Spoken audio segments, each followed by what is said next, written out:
Good evening and welcome, ladies and gentlemen.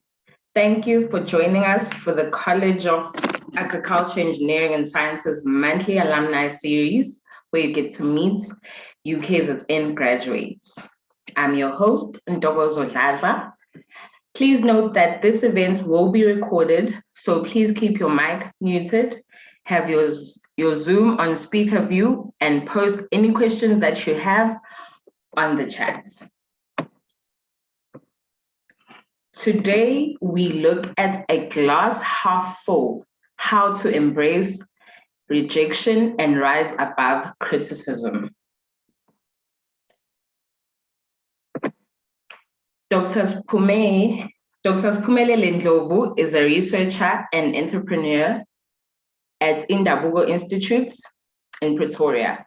He obtained his PhD in engineering from the University of KwaZulu-Natal in 2018.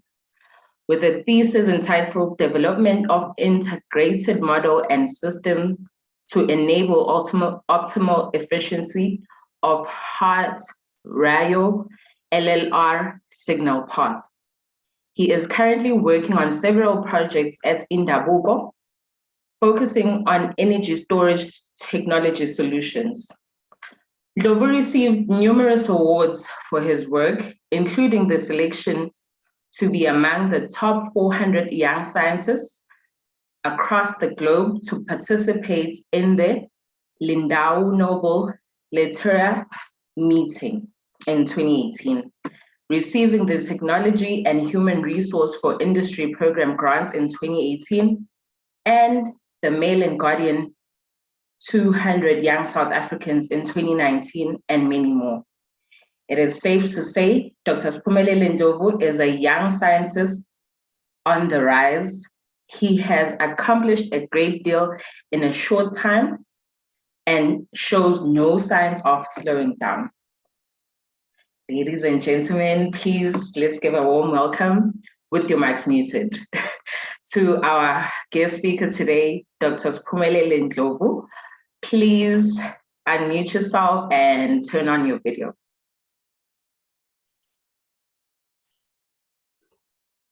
Oh, thank you, Ntokozo, and good evening to everyone. As Ntokozo said, I'm Sphumelele Ndlovu. I'm very grateful to be part of this, and thank you for the invite. You're very welcome, Dr. Sphumelele. It's a pleasure to have you. Now, can you just give our audience and maybe tell us more on this topic today? How do we embrace rejection and rise above criticism? Because clearly your history or your path shows that you've had to deal with a few doors being closed for you. Okay, I don't really have an advice for everyone, but I'm actually sharing my own story, which is something that when I look back, I consider something which is very, how do I put this, encouraging to many people that I've shared the story with. And we've seen people like getting degrees and getting jobs and coming back to say, thank you for sharing your story with us. So basically, I'm not really like an expert in sharing or telling people how to embrace rejection and rise above criticism, but I'm just going to be sharing everything that I went through growing up. So as I've said, I have had a very hard and long journey with my studies. I've learned many things about myself, about the world. And I'm thankful, I'm always thankful for the opportunity that I got to be able to learn and grow as an individual.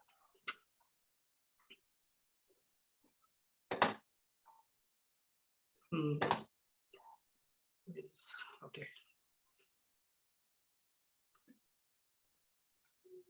before I continue, can you confirm to us if you're able to see my presentation?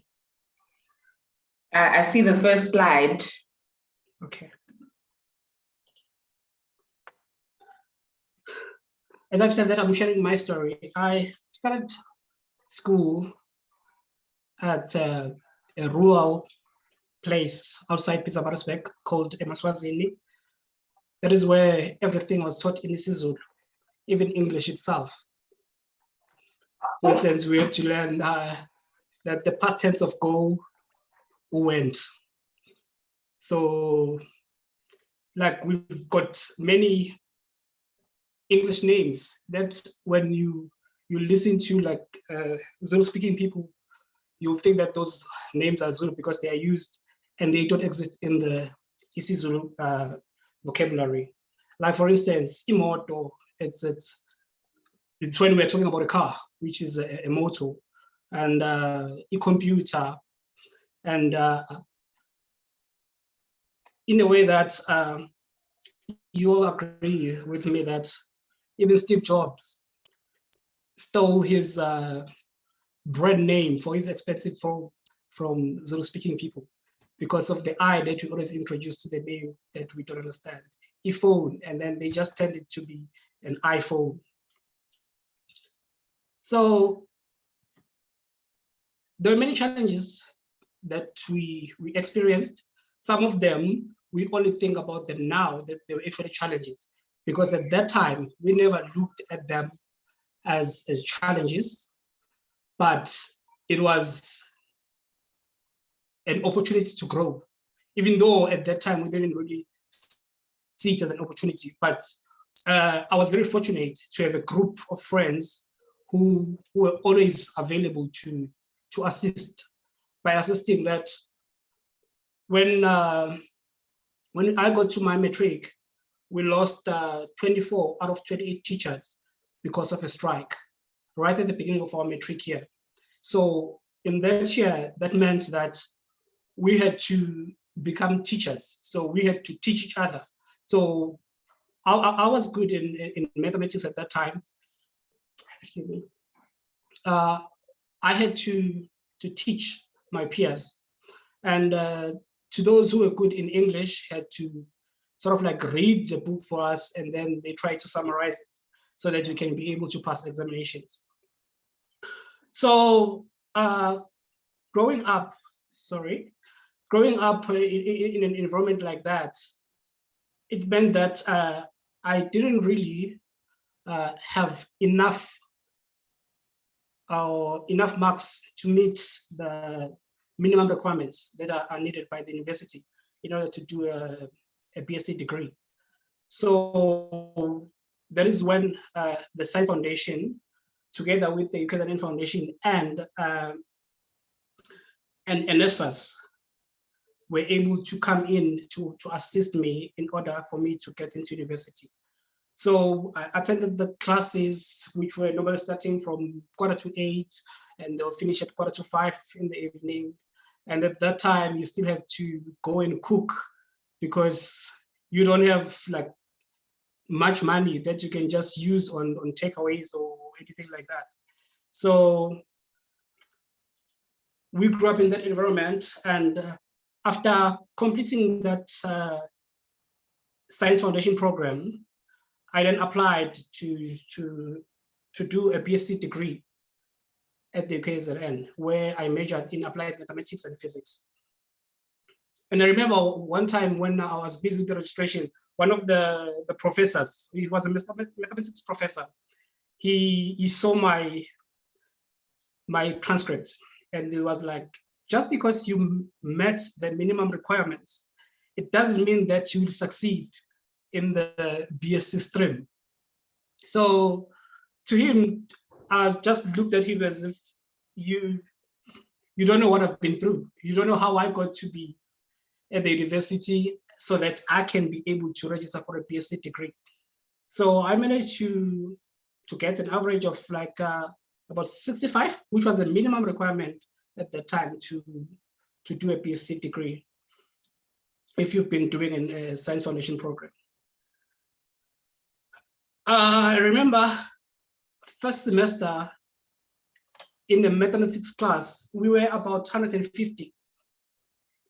And that number, it went down to about 30 students the following semester. And that I was still part of the 30. It was one of the things that made me realize that I can still do more. I can still become something.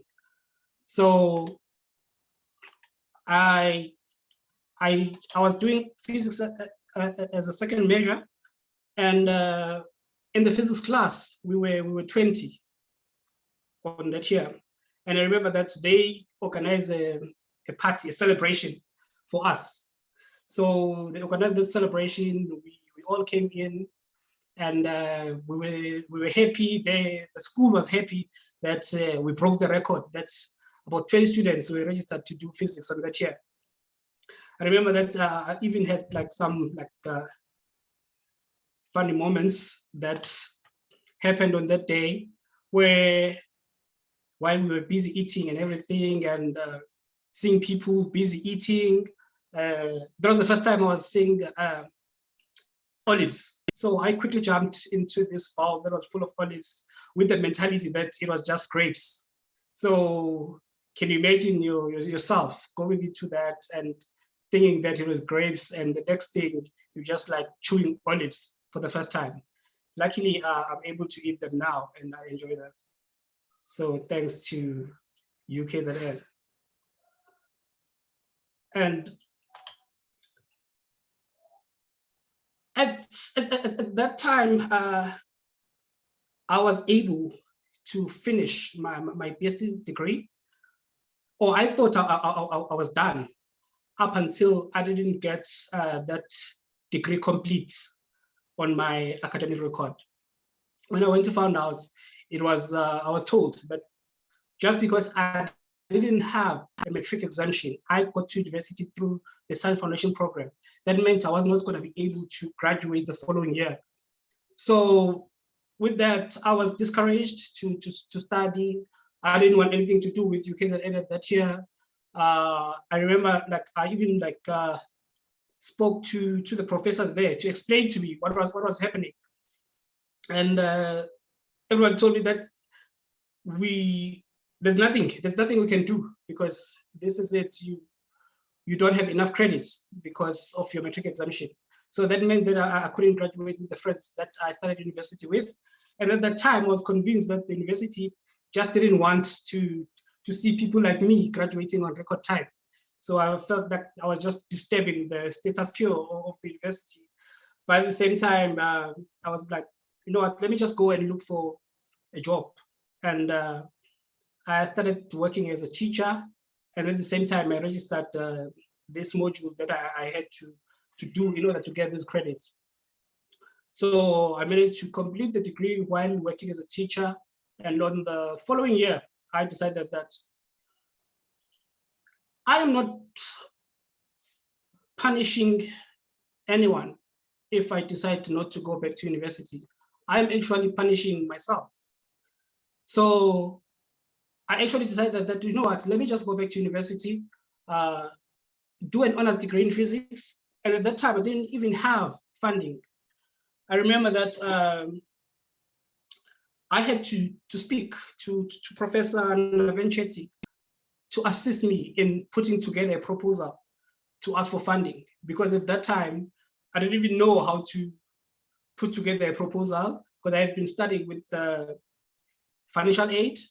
And at the same time, I've been doing mathematics and physics. So there was no much of English writing there. So I had now to learn to be able to write and convince someone that whatever I'm doing is going to be beneficial to me, and it's going to be beneficial to everyone, or to the society. So, and at that time, Naven was already seeing potential in me, as he usually says. So we were able to get funding, and with the funding, I was able to do my MSc the following year, which I managed to finish in 11 months, if I'm not mistaken. And at that time, I was also already teaching I was doing some teaching, helping undergraduate students with physics studies. So I was hired by the same university that I didn't want to do anything with anymore. So I worked there. The student passed. I got about 80% pass rate for that year. And before I graduated from my MSc, I had already gotten a call from Afterbees Radio Astronomy Observatory, where I was hired to be under their doctoral fellowship. So I was going to be measuring or developing a system that will measure the growing distance between Earth and the Moon by the use of lasers. So looking back and everything that was happening at that time, I was like, all the obstacles that I had been facing, they were actually preparing me for everything that I was exposed to at that time. And there was the project that sort of like allowed me to also travel to see the world, to travel for the first time outside South Africa.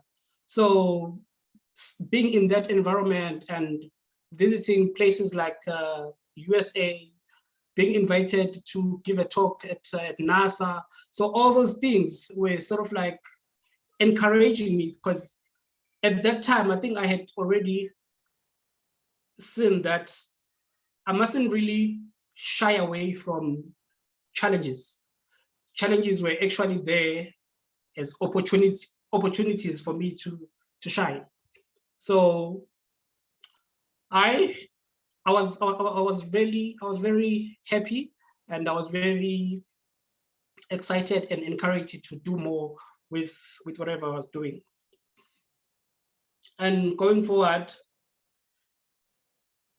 getting back now, where after I had attended the meeting, and in as much as I wanted to say I don't treat obstacles as challenges, but at the same time there will always be challenges that you can't even try to ignore. And I remember that getting back into the country, I had been stopped at the customs, because they thought I'm a Zimbabwean who's wanted for human trafficking and murder.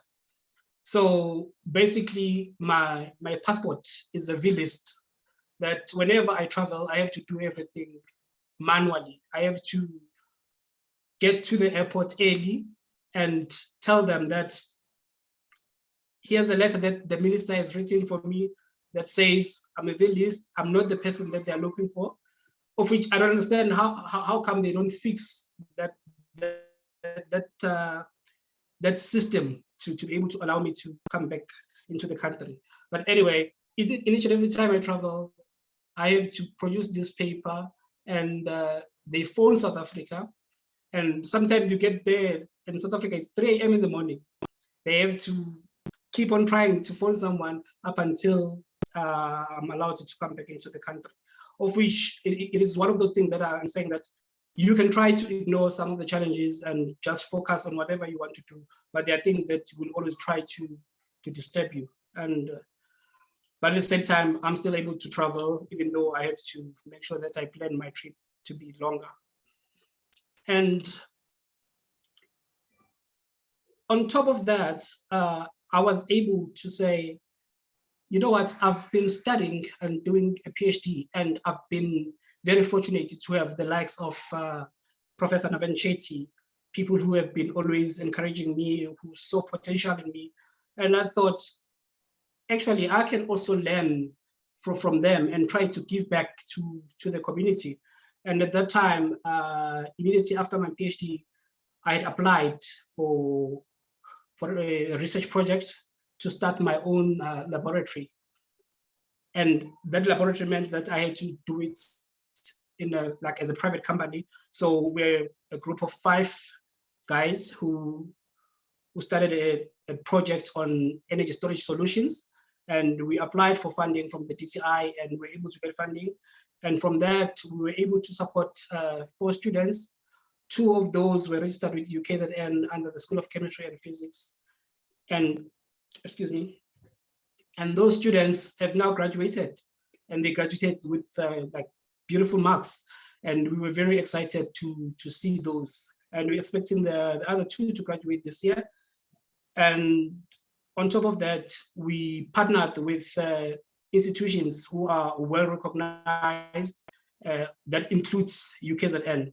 So with all the knowledge that we've been taught, we also actually tried to convert it so that we can create environments that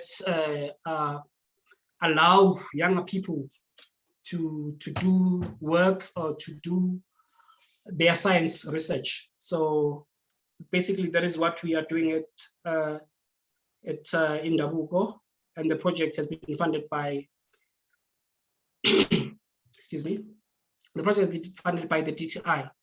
So this is a project that came immediately after our selection to participate in the Lindau Nobel Laureates meeting in 2016, of which one of the directors that we work with now was Luyanda, a guy that I met when we were invited for an interview at SABC.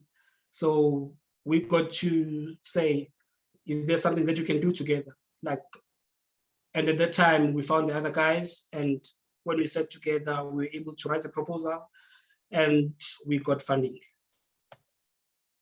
So basically, what I'm trying to say is that this story of mine is not really unique. Surely there are many people who have had to overcome great obstacles, or even much greater, in order to achieve their goals. So it is this kind of people that actually inspire me to continue working and never give up. I know that anything is possible.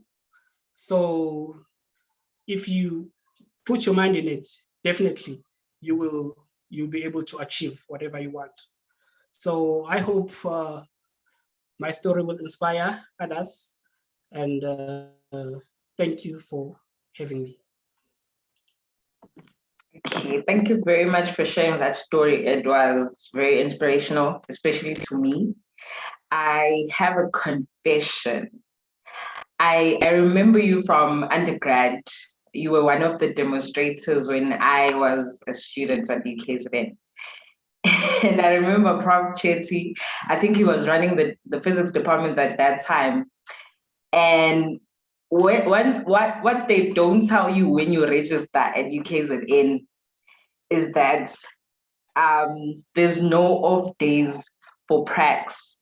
It was the first day university, and I had a physics prac that afternoon. And I think the first lecture was physics. Yo, I was so scared. Physics for me, I don't know how you did a PhD in it, but yeah, that wasn't a very pleasant class for me. But like the teachers were very forthcoming with saying, come, there's consultation hours, please go to by hot seats, they used to call it. You don't remember that? For me? I don't remember. Extra tutoring. Sorry, I couldn't hear that you say.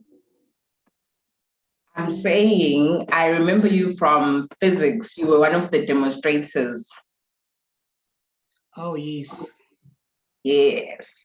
And my first ever class in university was a physics class. My first prac was physics that very same afternoon.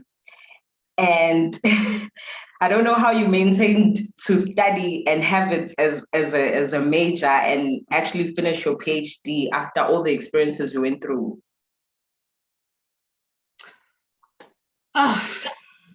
Even myself, I don't know. I'm kidding. I think it was always about having a positive attitude towards everything that was happening. To always try to shy away from negative energies or anything that will sort of affect on what you are focusing on. So it has always been wanting more and trying to shine. Because remember, when we work on stuff that are challenging, that's when we get an opportunity to shine. So it has always been that mentality. And you really showed that, because I think I would have been discouraged when I first, if I had to grow up like you did. I don't think I would have survived. And I know the schools that teach English and Zulu. I came from that school too. And when you're doing corrections, they call it ubulungisa. Asilungiseni, but it's English first. So yeah, for me, you went through a lot. Now,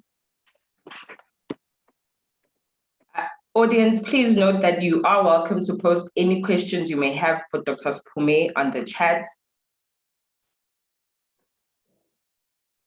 Oh, here's a question from Lebohang Tebohobel. Dr. Ndlovu, inspiration to many young people, including us, his friends and colleagues. Dr. Ndlovu, can you please tell the people what was your main source of motivation? I think I'll just be honest that it has always been like the motivation of trying to change the situation from home, because I grew up, my mom selling chickens in order to support me and my brother. So growing up with that mentality, and at the same time with her always telling us that we would study. So all those things, even though like looking at her and thinking that where is this woman going to get money to help her study, but at the same time trying to learn or ask for help from people, or because I know with going to UKZN, I didn't really know much about UKZN up until my friend told me to come and present my certificate and find out if the university will allow me. I only applied after I had presented my certificate to UKZN. They said, no, it's fine. We can allow you to study for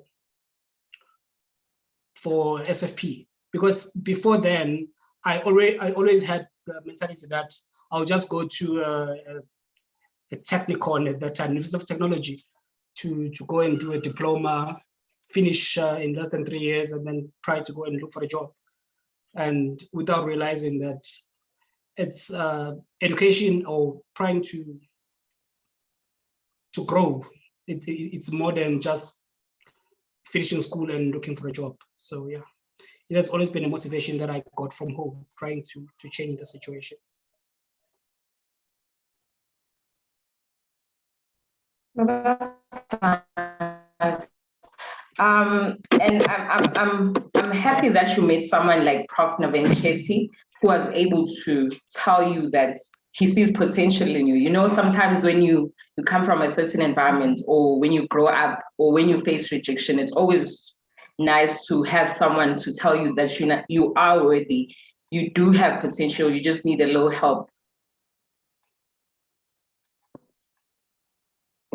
Okay, we're gonna take another question from Albert Modi.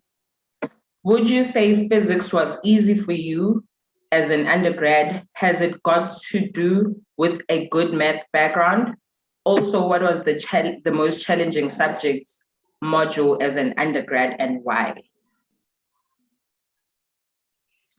Well, I would say that physics was a bit difficult, but it was not physics itself that was really a problem. Okay, in my case, it was because of getting to an environment now where you are taught everything in English, and you've been coming from an environment where everything was just taught in isiZulu, and at the same time you were just teaching each other as young people. So I wouldn't necessarily pin it on physics being difficult as a subject, but I would say in my case, the reasons why it was a bit difficult, it was because of my background. And I'm just trying to read the second question. The second part was, what was the most difficult subject and why? From your undergrad. From my undergrad. Okay, Yeah. okay, there was one about the correlation between mathematics background and physics.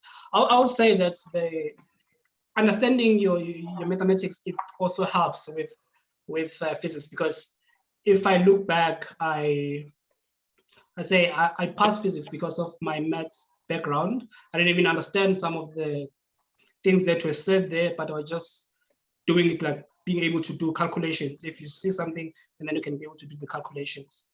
So my most challenging subject, which was also like linked to my poor English, if I can put it that way, it was biology, because it was one subject that I got 50 on the dot, and I was like, I'm done. And yeah, because in our SFP year, we had to do, we had to do all the science subjects. So biology was one of the difficult subjects for me. Okay. Yeah, the questions are coming in now. We have another question from Tembiso Vumisa. We are indeed inspired, Dr. Ndlovu. My question is, how did you manage to make it to the 20 physics second semester students while you were facing so many problems? And what was your motivation from your teaching job? Okay. As I've said, that it was just through, because one of the things that I can say, I think I can safely say now, that I was good in understanding how to use equations. You give me an equation, I wouldn't even understand the paragraph, but I'll know where your measurements or your quantities will go. So it was one of the things that really helped me to be able to make it into the 20 students the following year. I mean, the following semester. So it was just like playing with equations and formulas. You're so lucky, numbers just come easy to you. And the motivation about my teaching job, it was, I looked at the young people and always thought of myself, and always thought of the things that I should have understood earlier, but I couldn't understand them. So one of the things that motivated me was the fact that I was able to like interact with students, and they were able to talk to me. And in that way, I was not only looking to say I was just helping them as a teacher, but I was also learning and trying to also find better ways of explaining things. So basically it was that. Okay, we're gonna take a few more questions before we close. So Edith Palani wants to know, having overcame the challenge you have now, what would you tell that younger version of yourself from the rural areas and poor background with regards to following their dream?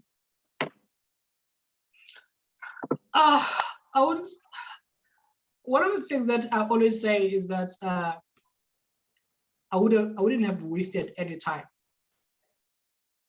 at that time. Like I wouldn't have waited to do anything. So for anything that I wanted to do, I would have just jumped into it at that time. Because one of the things that sort of like affected me was sometimes being shy, because I couldn't even like stand up in class and talk in front of a class, because I didn't even know how to present myself in front of a class.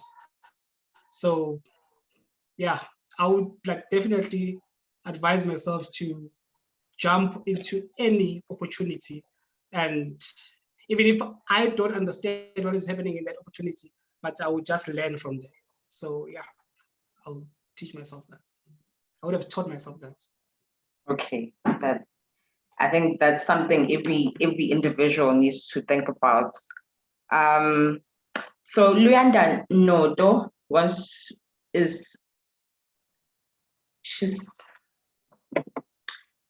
Thank you, Sphumelele. I think your background is typically that of a Black child who has to travel 2 hours and cross rivers to get to school. Most have quit when they come across challenges. What makes you stand up after each blow that throws you down? I think you just keep standing up all the way, and I respect you for that. I think there's also a similar question, I think, from before that one. I'll just combine them from Muluko, because I find them to be similar. One of the things with, I would say, the life I chose, because nobody chose it for me. So one of the things that I always experience with the life that I chose is that in many times I'll want to give up. Like I always, this is something that I always like tell my younger brother, that I would go to bed saying that I'm not doing this tomorrow, right? And in that way, at the same time, I'll also try to think of like ways of how to overcome whatever challenge that we're facing at that time. So I've done things that that I've never thought, or that I've never imagined I'll be able to do. And most of the things that I've done are things that I've sort of like achieved during times, or during my difficult times in my life. So if I can safely say that maybe I work better when I'm under a lot of stress, because that's when I try to find solutions.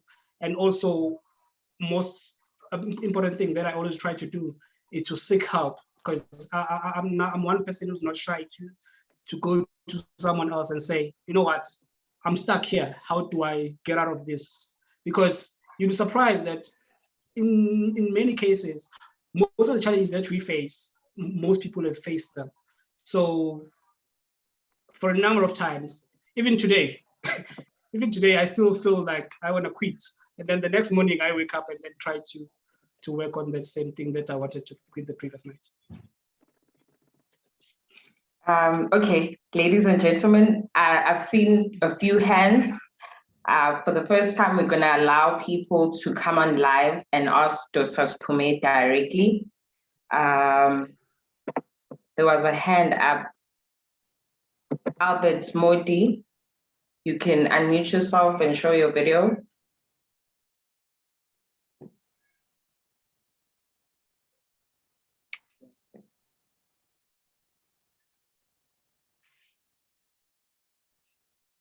Okay, let's just take another question from the chat.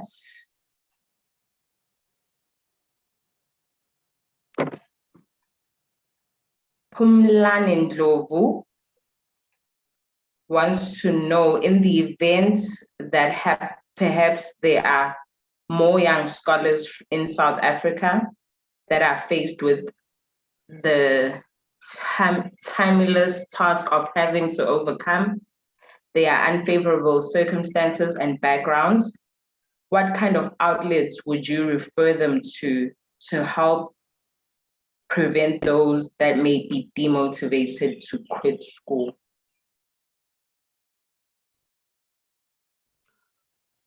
I'm not sure if I'm the right person, because I really don't know in terms of motivating someone, because it feels as if you're forcing that person to do something that they don't want.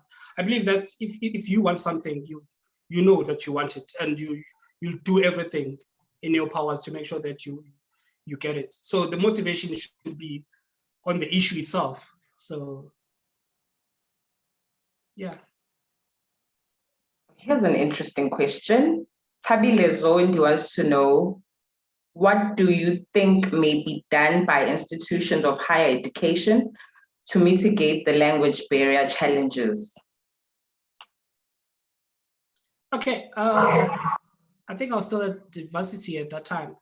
I still felt as if, okay, in my case, I still felt it was okay for me to be taught in isiZulu, because I never really looked at it as a disadvantage, but it's something that helped me to grasp the fundamentals of science, or the fundamentals of like mathematics. And even though when someone was talking to me in a different language, I wouldn't understand that person. So I'm not really sure about the language barrier that many students face, but in my case, I feel that we need a language to like that you can all use to communicate to each other. But at the same time, I don't see anything wrong with people learning in their own languages, and then at the same time be able to like share with everyone who don't understand their languages.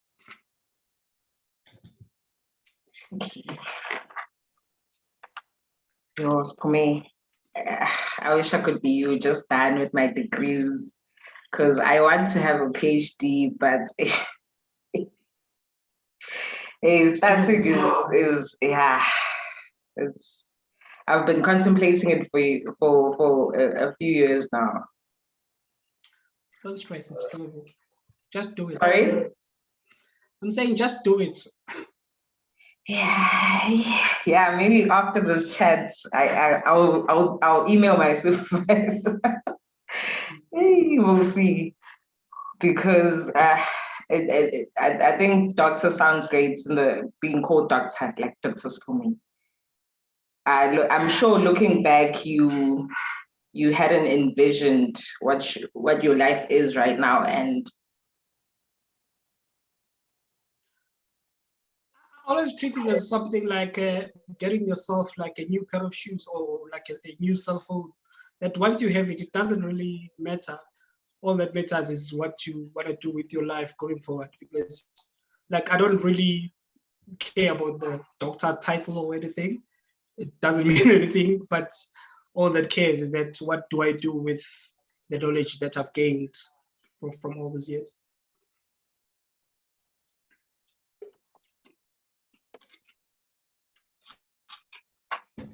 okay. Ladies and gentlemen, if you have no more questions, I think Dr. Sphumelele has really showed us how to accept criticism and deal with rejection in his story about his journey from the time he was young to where he is now, having not completed your degree in the time you had thoughts, but then now you're running your own company, which you started, and it was an inspiration from your studies. So I think that's pure. Not a lot of people can say that, and I hope the audience has gained a lot through your experience. And you didn't tell the audience that you're an author, that you have a book. Okay. Well, I'm supposed to say. Oh yeah, I was actually that was after I was selected for the Lindau meeting, and I was getting a lot of like interviews and visiting schools and stuff. So that's when I realized that actually that means that people actually like my story, so they sort of like get inspiration. So since I can be able to share with them, so I thought, why not? So yeah, so it was one of the things that I wrote the book, Aiming for the Stars. And I've been also trying to write this year, because early this year, I'm not sure whether I should be sharing this, but early this year I was diagnosed with COVID, spent about 3 weeks in the ICU, and I thought that it was just it. And I stayed on oxygen for like 4 months, even after hospital. And I was lucky that I think it started in June this year. That's when I was off oxygen. But yeah, and one of the things that I was trying to do while also in the hospital was to just try to do something and then try to write. So yeah, there will be some more books coming in the future. Okay. Thank you for that. So if you were inspired by Dr. Sphumelele, he has a book, Aiming for the Stars. Look for it, buy it, maybe buy it for someone else who may need inspiration, because it's all about building the people around you as much as you build yourself. Any last words, Doctor? Don't really have much to say, but all I can say is that let's just be ourselves, and at the same time, let's try to remember that the world has so many challenges, and it needs us to come up with solutions. So thank you. Thank you. Okay, this is a comment, it's not a question. I'm just going to read it out because they basically praising you. Sembiso Vumisa says, thank you, Dr. Ndlovu. Bathol phezulu ngobulphansi olwabafokazana gatsheni. That's it. Okay. Thank you, Sembis. Okay, thank you so much, ladies and gentlemen, for joining us. This is the last show for the year. We will meet again next year and we'll announce the dates. We'll send out the link to everyone. And because this was recorded, you will be sent a link of the recording either tomorrow or this evening. Okay, thank you. Thank you very much. Enjoy your evening, ladies and gentlemen, and thank you once again, Sphumelele, for joining us.